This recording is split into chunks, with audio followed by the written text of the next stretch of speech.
Chasing Leviathan is a podcast about pursuing truth, one big question at a time through the discipline of listening. Truth is too big to tame, but if we pay close attention, we might get the chance to glimpse something truly magnificent. So please join me in this pursuit, 1 week at a time.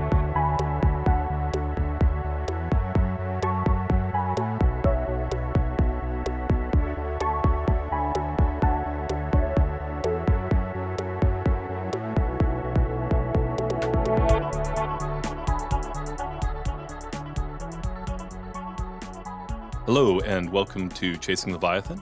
I'm your host, PJ Weary, and I'm here today with Dr. Angela Knobel, Associate Professor of Philosophy at University of Dallas, and we're talking about her book, Aquinas and the Infused Moral Virtues. Dr. Knobel, wonderful to have you on today. Thanks for having me. I'm excited to be here. So tell us, where did your journey with Aquinas and moral virtues start? So, way back a million years ago, when I went to graduate school at the University of Notre Dame, I had my mind made up that I wanted to work on Aristotle's theory of virtue. Because believe it or not, at a Catholic school, you read a lot of Aristotle in undergraduate. Okay, who would have guessed? And who would have thunk it? But I took a class from the fellow who ended up being my dissertation director on Aquinas, and I was impressed by the amount of things Aquinas had to say about virtue, and by the kind of mathematical precision that he tried to get with virtue. Aristotle has Nicomachean Ethics, right? And there's this whole field, virtue ethics, many of the people who practice virtue ethics consider themselves Aristotelian. Aristotle doesn't really have a lot to say. Some of what he says seems like super problematic.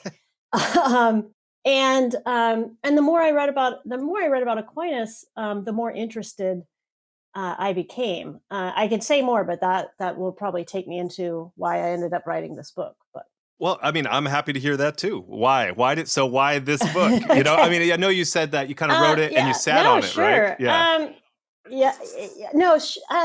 Sure. One of the things I noticed when I started reading Aquinas is that Aquinas thinks that the most important virtues, in fact, the only virtues the virtues that really matter, are given you by God. So not just faith, hope, and love, right? Aquinas thinks that in the moment of grace, you receive courage, divinely given temperance, divinely given prudence, the whole shebang. And he also thinks the Holy Spirit comes and dwells in you, and you get habits that make you amenable to the Holy Spirit moving you. And there's this whole thing, right? And so I was really interested. It doesn't sound like Aristotle at all, right? I mean, for Aristotle, and virtue ethics is huge, and it's huge even in not just among Catholics, but I would say even more among the evangelical community. But Aristotle's view of virtue is that you do good deeds repeatedly, and you create a habit, and then that makes you a good person. And I had never thought about it, in spite of going to church every Sunday all my life, but the Aristotelian account of virtue sounds kind of Pelagian. Should I explain Pelagianism? Well, yeah. I understand why you would say that, but it is like Pelagian comes like considerably after Aristotle, right? No, of course. Yeah. No, of course. But yeah. I mean, the Pelagius thought that you get into heaven on your own. Right. I mean, Pelagius thought that like heaven is ours for the taking. And now, of course, Aristotle is a pagan. Aristotle thinks that goodness means kind of making the most of what you are. Aristotle doesn't have an afterlife in mind, okay? But if you're now a Christian and you're really attracted to Aristotle, and being a good person means making the most of what you are through your own efforts, then you have to say, well, wait a minute, where does Christ come in? Like, where does grace come in? Where does heaven come in, right? Are these Aristotelian habits that I'm cultivating, are these the things that are going to get me into heaven? Because if these Aristotelian virtues I'm cultivating are the things that are going to get me into heaven, that sounds Pelagian. right? And if they're not, then what changes, right? Um, I have to apologize. I say right far too frequently. My husband visited my class, and that was his one comment. You just say right way too much. So I apologize. I'll try You not know to. what? But I'm like a California Valley girl. I say like all the time. I mean, I feel like that's more okay, fair enough. like, you know what I mean? I probably do that. I probably do that too. But an answer that is often given to the problem I've been describing, right? There I did it again. An answer to the problem I've been describing is to say, well, look, you cultivate the kinds of dispositions Aristotle was talking about, and then you get grace, and then grace just kind of directs all that stuff and to heaven, right? So you wouldn't get into heaven without grace, but the things you're working on that Aristotle was talking about, they're like 90% of it, right? And then just grace just makes those worthy of salvation. And I think that answer is false. And I think Aquinas thinks that answer is false. So that's kind of and that's really interested me. And then I got worried about, so I've known for a long time, I thought that answer was false. But then thinking about what Aquinas thought, and then thinking about what I thought, and whether what I thought was what Aquinas thought, that's kind of took me down the road, the very long road that culminated in this book. Yeah, I know there's kind of a gap for you, right, between when you started like working on this and then and you were glad for that. You felt like that it's a long your time. thought on that It's a long changed. time. Yeah. No, it did. Yeah, go ahead. So I said this earlier when we were first talking, but I'm well aware that right or wrong, Protestant and Catholic theology, one of the big differences is Catholic theology, like their definitions are much stricter and clearer, right? So like it's like virtues like people who do good things, it's gonna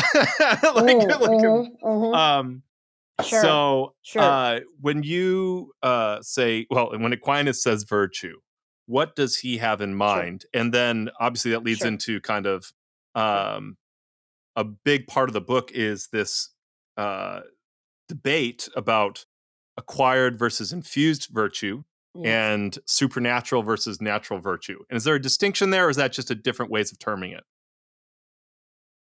Well, I prefer to speak of supernatural and natural virtue, because acquired versus infused refers to how you got it, right? And so, like, in theory, God could give me like a natural habit, right? So I mean, but I think I'm getting ahead of myself, because I think your real question is what's a virtue, and I don't think we can talk about natural and supernatural until we answer the what's a virtue question. So I'm going to back up. So the key concept, and I wonder if differences with Protestant theology might come up here as well. The key concept in all of this is nature, right? The notion of nature. And what I mean when I talk about nature is the Aristotelian idea, but also the Christian idea, that when God creates the world, he creates different kinds of things, right? So Aristotle doesn't have a doctrine of creation, right? But he thinks that, there's something that it is to be a tree. There's something that it is to be a human being. There's something that it is. And Aristotle, and we'll call that your nature, right? Whatever it is to be a human being or to be a tree or whatever, that's your nature. And Aristotle's big idea is that goodness just means becoming most fully what you are. Okay, so I mean, you think it's summer's coming, we're all going to plant tomatoes. Some of our tomatoes are going to look good, some of our tomatoes are going to look bad, right? And if we say, oh, well, this is a bad tomato, well, it didn't become what it was supposed to be. And the good tomatoes, when they're red and don't have any cracks, right, that they look like they're, as Aristotle would say, flourishing, right? That's what goodness is, right? Goodness is becoming most fully what you, in some sense, already are. Okay, so that's the notion of nature. Now, some things become most fully what they already are if they're just basically left alone in the right condition. right? Your tomato plant is just, it's going to grow. And if it gets enough water and stuff, it's going to produce good tomatoes. But human beings are much more complicated because we kind of play a part in whether or not we become most fully what we are. This is why Aristotle develops the notion of virtue, right? We have to, if we're rational human beings, and for Aristotle, the best human life is the one that exhibits the excellences that rational human beings are capable of. That takes training, right? If you think about piano playing, or you think about painting, or playing a sport, we already have what we need. Some of us more than others to develop those skills, but actually developing them takes practice and training, right? And Aristotle thought the same is true of our moral life. So whether we all already have what we need to stand up for what is right, defend our society, or eat moderately, but really becoming the kind of person who can reliably do that requires training, right? And so when we're talking about virtue, we're talking about a habit, right, which enables us to display the excellences our nature is capable of. Okay, and then we could subdivide that further. We could talk about moral virtues or intellectual virtues and so on and so forth, right? But virtues are habits that allow us to act in a way that really exhibits the highest and best of what we are. Okay? All right, Yes. so that's all Aristotle. We're still in Aristotle here, right? Okay, but now, interestingly enough, the Christian tradition talks about virtue too, right? The Christian tradition has always been interested in virtue. Both Catholic and Protestant traditions have always been interested in virtue. The difference is whether or not they're willing to pay attention to Aristotle, right? And to the Aristotelian view of nature, okay? Because on the Christian view, the goal of the moral life is not to become the best version of what we already are, right? The goal of the moral life is to get to heaven, to participate in the divine life, to become the adopted sons and daughters of God, right? And there's I think on every view, you can correct me if I'm wrong, but I think on most views, grace affects a transformation of what we are, right? So we're not displaying ordinary human excellences is not what the Christian moral life is about, right? The Christian moral life is about displaying the excellences that the Holy Spirit dwelling within us makes possible, right? That our relationship with Christ makes possible. And that's a different kind of thing. Still virtue, right? Notice the virtue thing that we define still works. My nature's just been changed. So now Christian virtue means the habits that allow me to act in ways befitting my transformed nature, right? Because grace affects a transformation in what I am. And so it'd be weird if those virtues that allowed me to be the human equivalent of a good tomato were enough to allow me to act in ways befitting the adopted son or daughter of God, right? And so, is this clarifying anything? Should I clarify? I feel like I feel a little frustrated with the tomato comments because my tomatoes never turn out right, and I put a lot of effort into them. I know. I like the idea that they just spring up and just work. It's really frustrating to me. I'm sure you must have wonderful tomatoes because they keep cutting. No, I feel like people who live in Nebraska have good tomatoes. No. People who live in Texas and Florida probably don't. I have to water them so much, and they still it's just they're the sun just scorches them. It's so bad. Anyways, I'm sorry. We have the same problem. No, but I am. Yeah, I mean this. I'm very I'm familiar with this. There are some things that I've written down to ask about, but yeah, that's I didn't want to interrupt though before you got to what makes a virtue moral, right? And then and I think you're talking about the acquired. You're starting to talk about that acquired and infused, and the supernatural and natural, which are again not exactly the same. Yeah. Sure, sure. So let's start with the moral virtue thing, because that's that's an important concept, regardless of what kind of virtue that you're talking about. So going all the way back to Aristotle, right? The difference, Aristotle thinks that some virtues just perfect our rational faculty, right? But we're not just rational. We're not just minds. We're embodied minds. We have desires and appetites.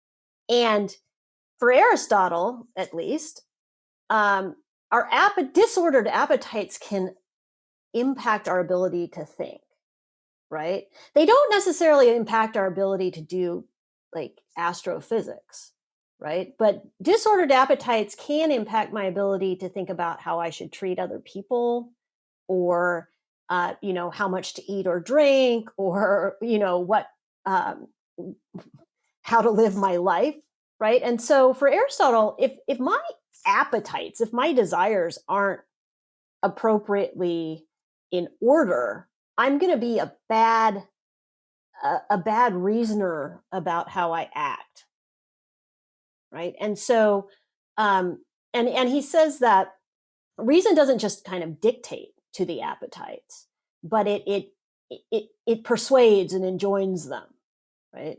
So there's a kind of political rule, but importantly, it goes in both directions, right? Our reason control helps to contain our appetites. Rightly ordered appetites actually help us think about what I should do, right? So if you if you at a deep level want, right, appetitively, uh, to tell the truth or be faithful to your wife, that's gonna guide your thinking about how you should act, right? That desire is going to kind of keep your thoughts about what you should do, who you should hang out with, etc. It's going to keep all that stuff in check, right? So the moral virtues are, properly speaking, appetitive habits, right? Whereas intellectual virtues are more habits of rational habits. Okay, so that's one thing. Is there a synonym for appetite? Would desires work there as well? Desires works. Passions. People Passions? Okay. sometimes talk about passions, right? And someone like Thomas Aquinas will distinguish between what he calls like the irascible and the concupiscible. Like there's part of us that like gets angry, right, and tries to overcome obstacles, and then there's part of us that has desires for food, drink, sex, right, and that's the concupiscible. That's the more concupiscible part. Yeah. Okay. Sorry. Please continue. Yeah. Okay, so do you want me? So where do you want to go from here? So do you want me to define more? Do you want me to distinguish the natural and supernatural? Do you mind talking? Because I think it's useful Yeah, sure. for the acquired and infused, knowing where they come Hmm. from and why that's important Sure. because that's the way that Okay. Aquinas Okay. refers to it, and Yeah. then you can explain why you Yes. like Yes. supernatural and Yeah. natural. Sure. Of Yeah, yeah. course. Of course. Okay. So distinction between acquired and infused. Um. So an acquired virtue. So you remember the distinction I made between kind of what we are, our nature, and then what we're destined for, right, through grace, right? So, um, for Aristotle, as for Aquinas, my I by nature have the capacity to pursue the fulfillment of my nature. Okay, so if I'm a rational animal, I have what I need to try to pursue the kinds of excellences specific to a rational animal.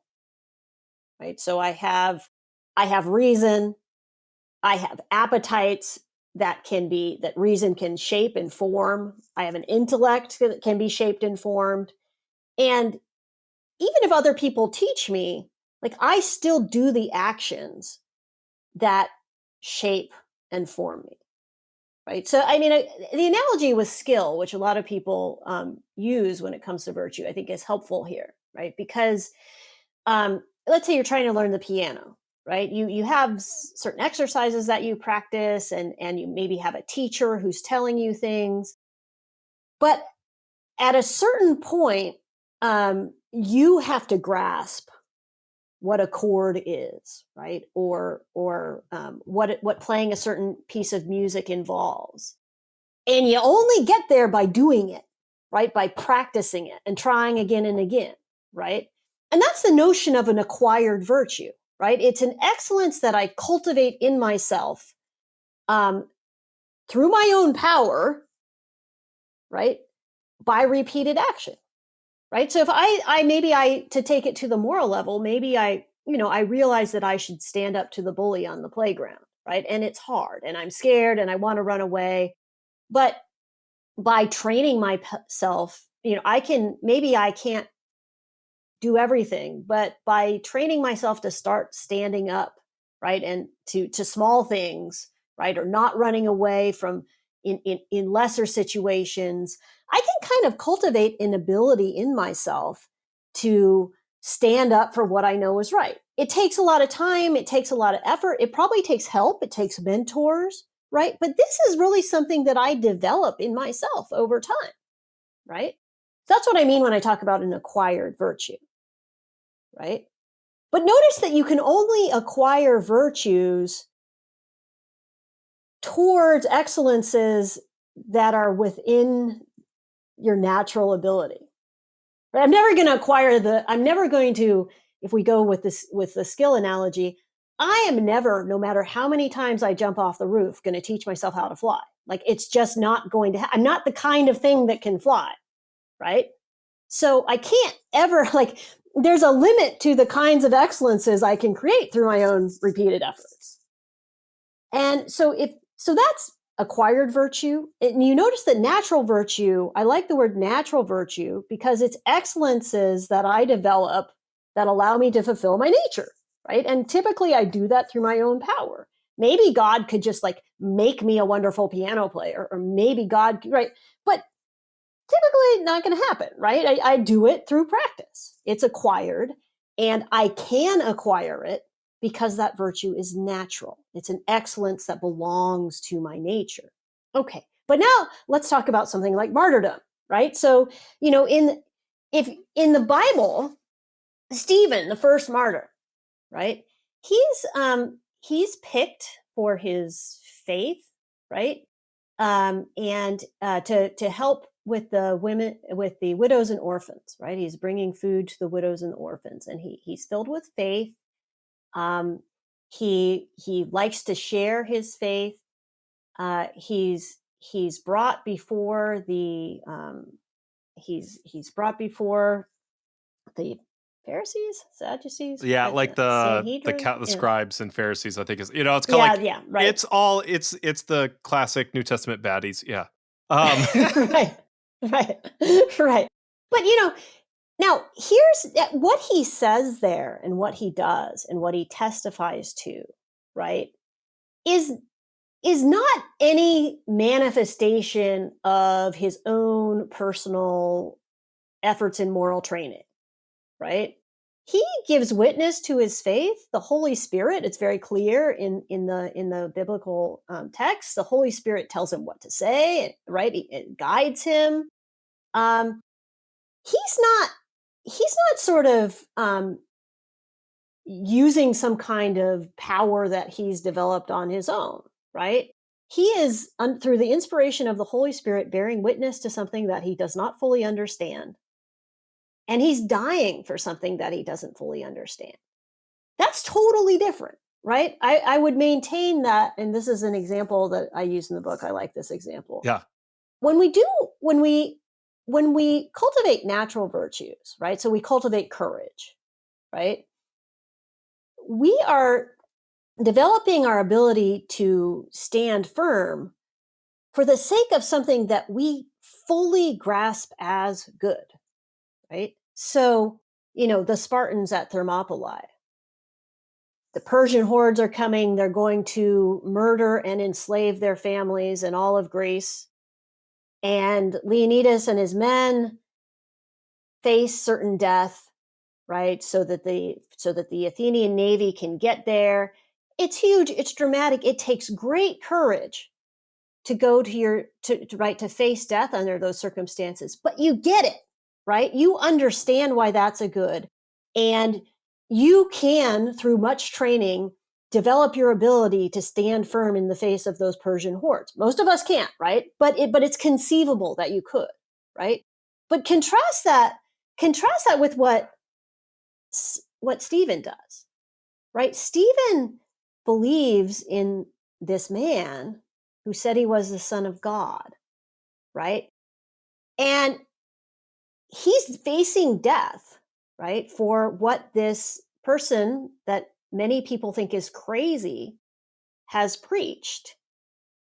The kind of strength that you exhibit when you do that, I would maintain, is a lot different than the strength that Leonidas and his men exhibit when they block the pass at Thermopylae, right? Because you get it, right? You get what you are achieving with your death when you're Leonidas. It's super hard to do. Most people can't, but everybody gets why that's amazing.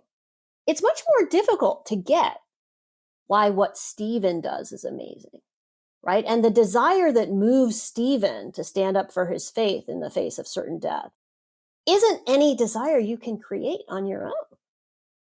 I would go out on a limb and say, right? Why? Because Stephen is exhibiting the excellence of a nature that has been transformed by grace, right? Stephen is acting in the way somebody whose nature has been transformed by grace acts when they're acting at their best. Leonidas is acting in the way a human being acts when they're acting at their best. And I think those are two very different things. One, I have a 1-year-old and I have a little girl, and I have her. The sad part is I've never even seen the movie. I've just seen like clips like on YouTube shorts. But I have her going around going, "Oh," from like 300, and she enjoys doing that. So that's like your 1-year-old. My 1-year-old girl. No, she's not seen it. Okay. I made that noise at her, and she really liked it. No. Oh, Yeah, okay. yeah. Okay, So I was like, wow. It's just really funny to have your 1-year-old daughter parenting. like walk up to your wife and go, "Oh," like it's a good like. Okay. Anyways, so Okay. but yeah, no, I'm not planning on training her in the Spartan way, so I'm not like, I'm like, hey, let me show you like how to good to hear. This is your exemplar here. Like, you haven't taught her the shield wall yet. This is your excellence you're aiming for. Yeah, I send her out every morning, like, go kill an animal or come back on your shield, like one or the other. That's right. With your shield or on it. Yes, that's right. There you go. And forgive me, I'm trying to formulate this. It seems like there's just some, fundamental differences. That's not a surprise. And so I'm trying to understand what your responses would be. So I'm not trying to like, I'm going to. You mean with the Christian, and we mean with between, because I'm a Catholic and Protestant. versus the Protestant tradition maybe. that you're coming out or of. It could just be because I don't have this grasp on this. That's also possible. Well, yeah. I can speak to one difference if you want me to. Like, I think there is a difference. Okay. Because I thought about this okay. too. I think, and I don't know, which, I don't know a lot about your belief system, but I mean, I do think that one difference is that, for Aquinas, as for the tradition that he represents, original sin impedes and impairs nature, but does not completely destroy it, right? So grace both for Aquinas, grace both heals and elevates nature, right? So it's but now, as I understand, I love Calvin. I think he's so interesting. I think he's such a great writer. But as I understand someone like Calvin, for instance, there's no, like, nature is just obliterated by original sin, right? And now, if you think that nature is totally obliterated by original sin, then I think you should find the idea of infused virtue super appealing. But you're not going to have any patience at all with Aristotle, which actually is what I understand to have happened in the Reformation, right? The Reformation thinkers, there's a really interesting book that has come that Kyle Strobel at Biola and Lucy Peppiatt, also at Biola, are putting together, just basically about the notion of infused virtue in the Reformed tradition. I'm probably using the word Reformed incorrectly, but in the Protestant tradition, right? So that they're using, because if you look at Reformation thinkers, what they're allergic to is the notion of acquired virtue, right? The notion that we can get any goodness at all by developing our natural capacities. It all has to come from God, right? But as I read Aquinas, that's kind of true also. Because if you look at someone like Dante, right? Dante, who's a Catholic, right? Dante puts Aristotle and Plato and the Greek philosophers who care about natural virtue, he puts them in the outermost circle of hell. There's right, it's like limbo.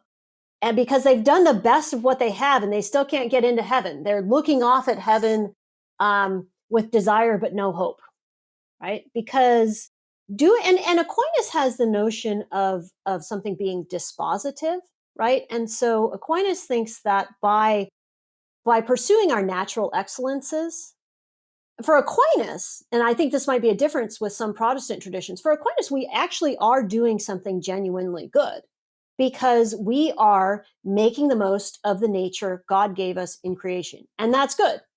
It just doesn't get us into heaven. but it can be dispositive, meaning that it kind of can prepare us for the moment of grace.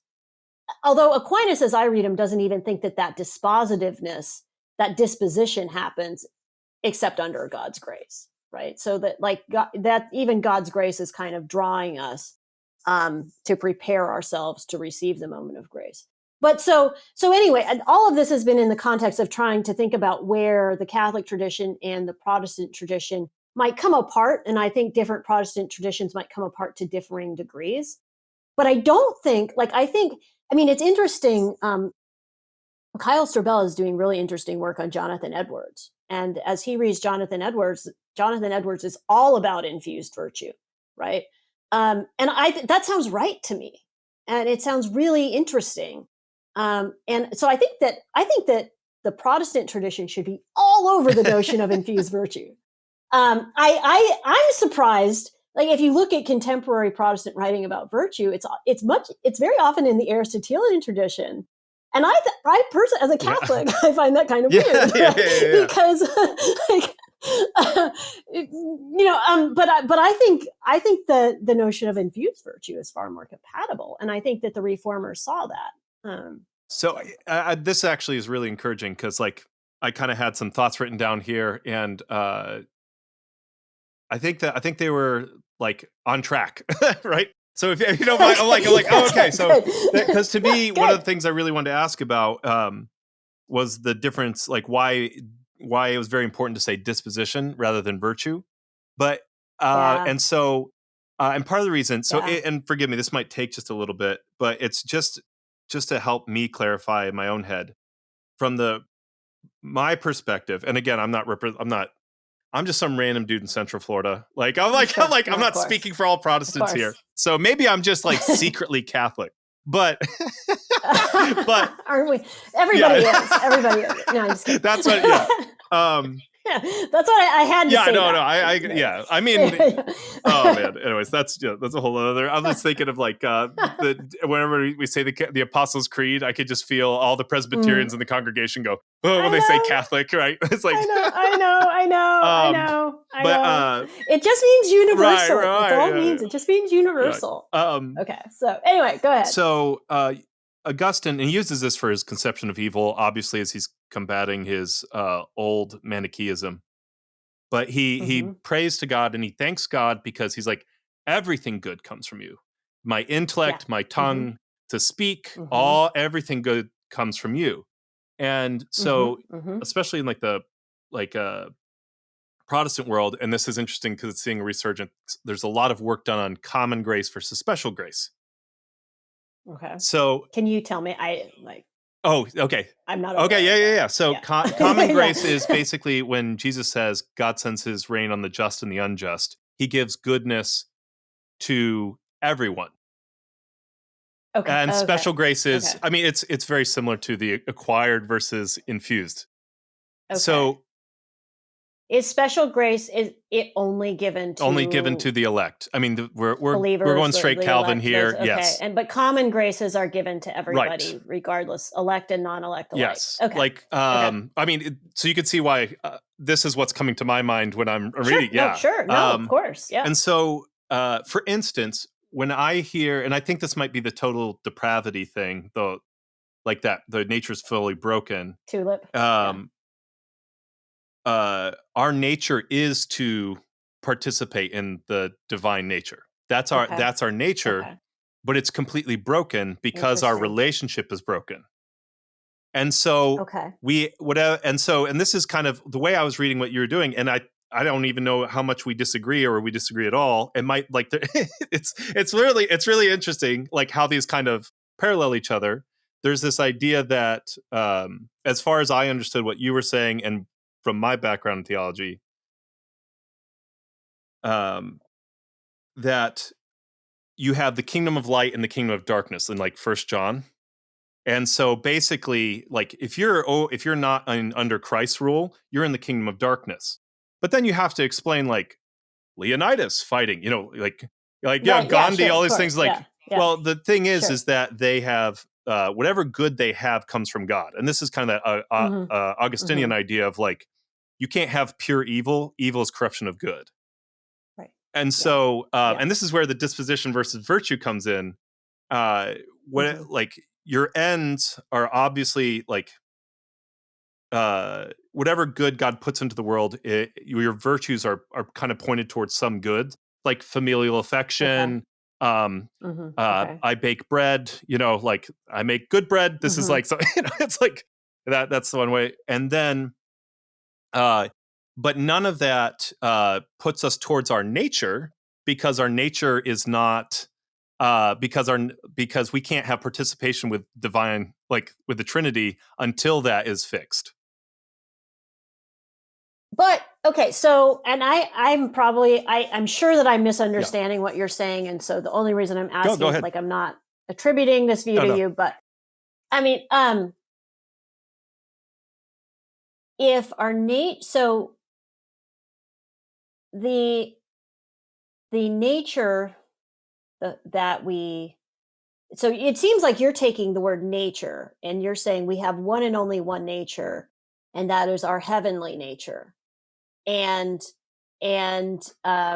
we don't, like, anything else is just fallen, like hugely fallen apart from that, and there could be dregs of goodness in it, but it's not the goal. Right? Okay, but now, so here, and this is really just a clarifying question, that if there's like, if that's our nature, are we I'm wondering how it works, because, like, does that, on your view, do we not have that nature at all until we receive grace that makes us co-heirs with Christ? Because I think, like, I mean, we're dead in our sin. I mean, this is the total depravity thing. Okay, like, yeah. So, but we still have some goods, because that's the common. But do we have a nature? I guess. Do we have a nature? Does Leonidas have a nature? He has a fundamentally broken nature. So he is a co-heir of Christ, even though he's never heard of Christ. But it's just he is made for that, and he is not able to attain that. But see, made for and not able to attain is different than having it horribly broken. Like, I guess so. Go ahead. I'll say it from. So Augustine talks, since we're talking about Augustine talks about the notion of a twofold gift, right? I don't know if you've ever seen this before, but Augustine says that God gives us a gift merely in creating us. Our very creation is a gift, right? And God would be guilty of no injustice whatsoever if God only gave us our created natures and destined us only for being the human equivalent of good tomatoes, right? But God, through his superabundant goodness, gives us a second, infinitely higher gift, right? Which is the gift of participation in the divine life, right? And so when I talk about nature, I'm talking about that gift given in creation, which brought to which we should we pursue it through the best of our abilities would only lead to a kind of Aristotelian goodness on earth, right? And so I guess what isn't the piece that isn't fitting into the picture for me is like I think we agree about the further nature, right? So this happened earlier. You talked about our nature changing, and for me, I was like, wouldn't it be restored? Well, so do you think that? This is a fair. This is an honest question. Yeah. I'm enjoying this. No, this is good. Do you think that that the goal is to be like when you say nature restored? I think, and I'm like restored to what? To the state of Adam before the fall? Adam's purpose was to commune with God. That was his fundamental purpose. Did Adam have a relationship with Christ? Well, he had a relationship with God, and I think Jesus has been there since the beginning. I mean,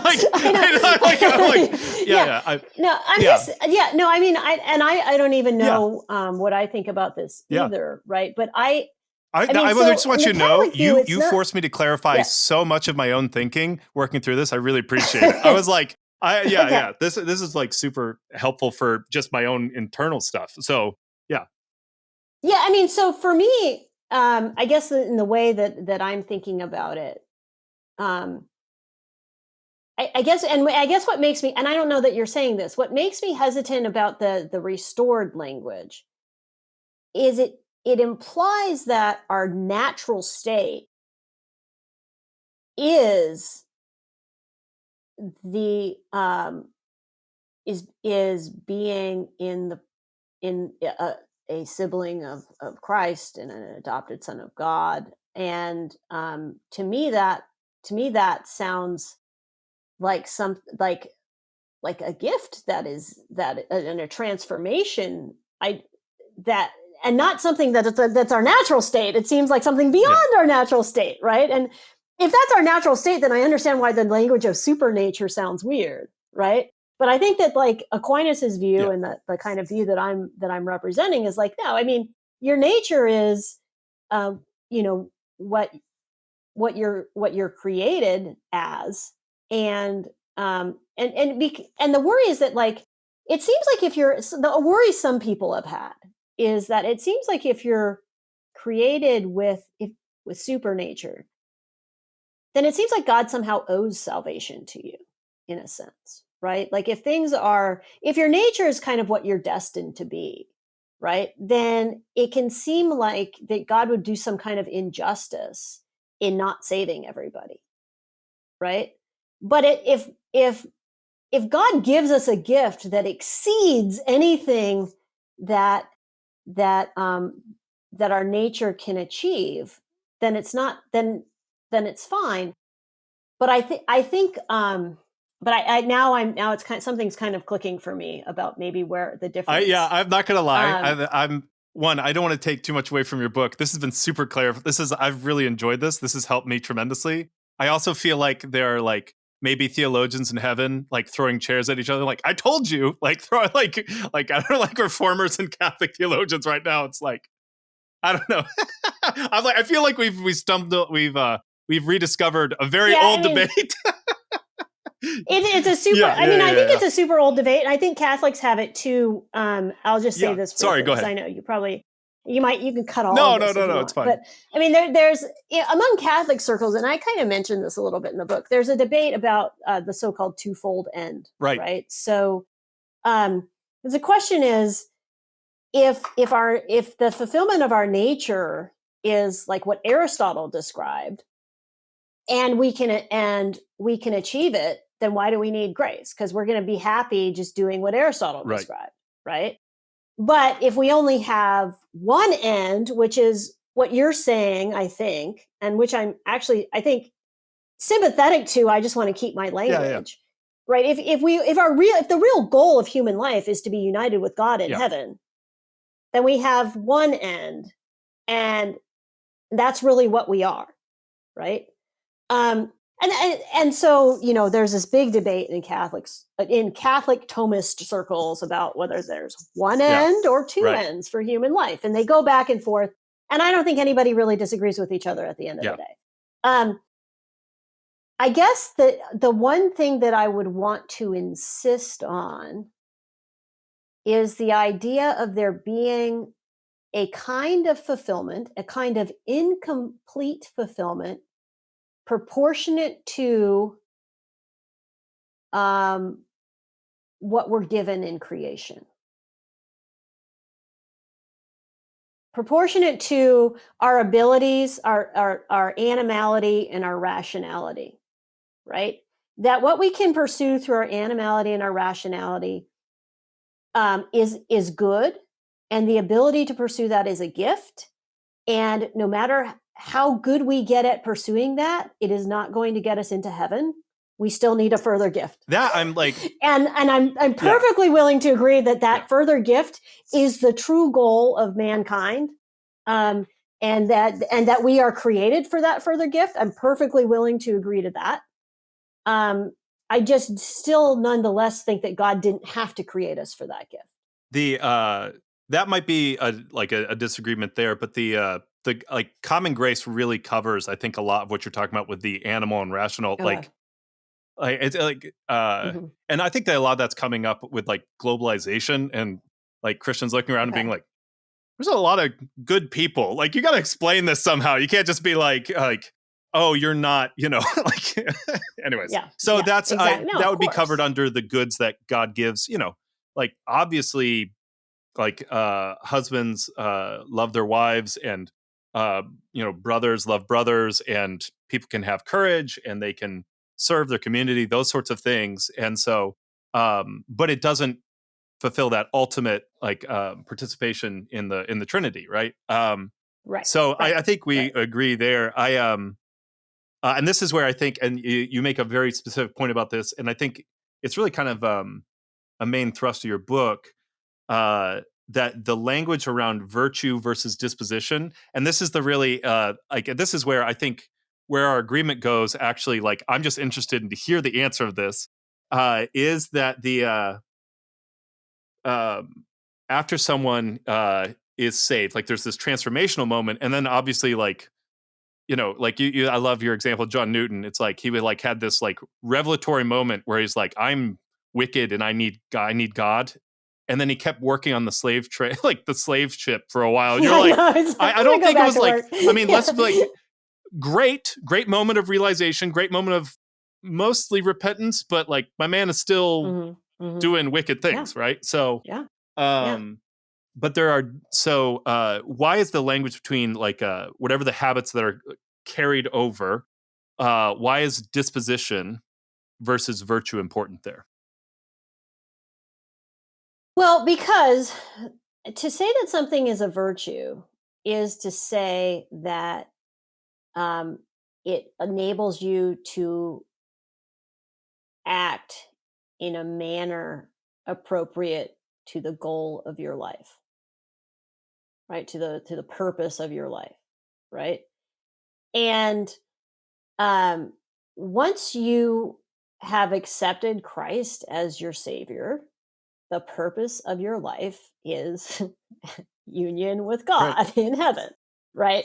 And so to call something that I did through my own powers, that I caused in me through my own powers, a virtue, sounds like I am creating in myself through my own power the ability, right? I've only got one end. I don't have multiple ends. I only have one, right? And so it seems more appropriate to call that a disposition, right, than something that has ordered me to union with God in heaven, I guess. So that's why I don't think that you can have two ultimate ends of your life simultaneously. Those aren't ultimate. Yeah.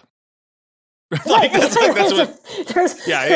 there's only one that is ultimate, right? And so the only thing that's going to be a virtue is the habit that enables you to direct your acts towards that single right? That single purpose of your life. So on your view, dispositions can be quite strong, though. Sure, of course, right? And I think you see that. I mean, I think you see that not only in someone like Newton, right, who has a kind of radical change but now he says he's still John Newton, right? He still has the thing that I see, the difference that I see before and after the storm is that Newton isn't controlled by his vices, right? That the dominion of sin has been, like, the chains have been broken. They're still weighing you down, right? But you're not forced. They're not forcing you, right? And so, but I guess the other thing is I would say is that it's not just Newton but also the rich young man, right? Yeah. It's also the person who has lived, as you would say, common grace, right? Who has lived this really exemplary, morally upright life and helped widows and orphans and done all of these things. I still don't think and I don't think Aquinas thinks they, and I don't think you think they have the virtues that order them to, right, that really perfect them. And those are, oddly, in my view, even that life of common grace could possibly pose an obstacle, right, to acting in a truly Christian manner, because in my view, the infused virtue and thinking about the need for the Holy Spirit to guide you in those acts means that you're going to have the right action for you might be in many instances one that you don't fully understand and see why you have to do. Whereas I think the person who really, the Aristotle who really tries to live a good life, I mean, they're pursuing goods that they really fully grasp. And I think that I think those things can come apart. When you're talking about, to give an example, to make sure I'm tracking with you, let's say you have a leader who his whole focus is to be a good leader, and so he has perfected this, like, virtue of leadership, like whether it's courage, whether it's wisdom, everything is bent towards him, like, serving his community, which is a good, right?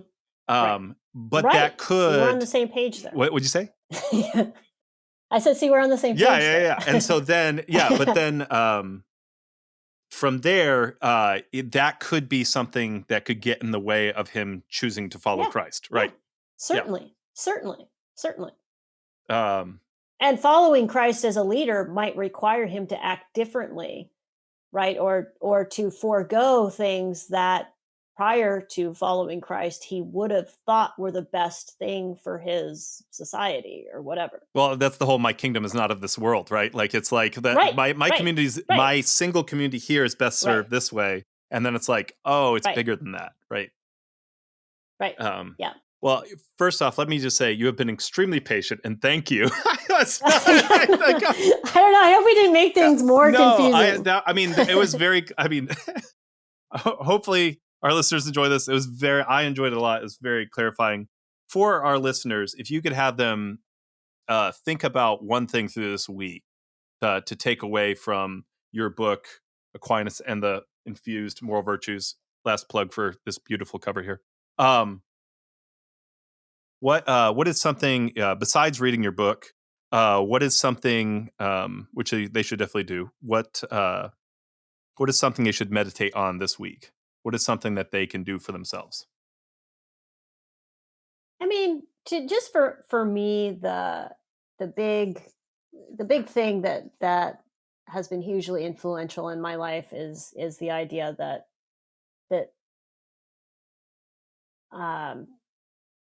all true perfection ultimately, or all true goodness, really, that any goodness in any of our actions, really ultimately is made possible by God's grace. Um, I mean, to me, that's been a hugely influential thought.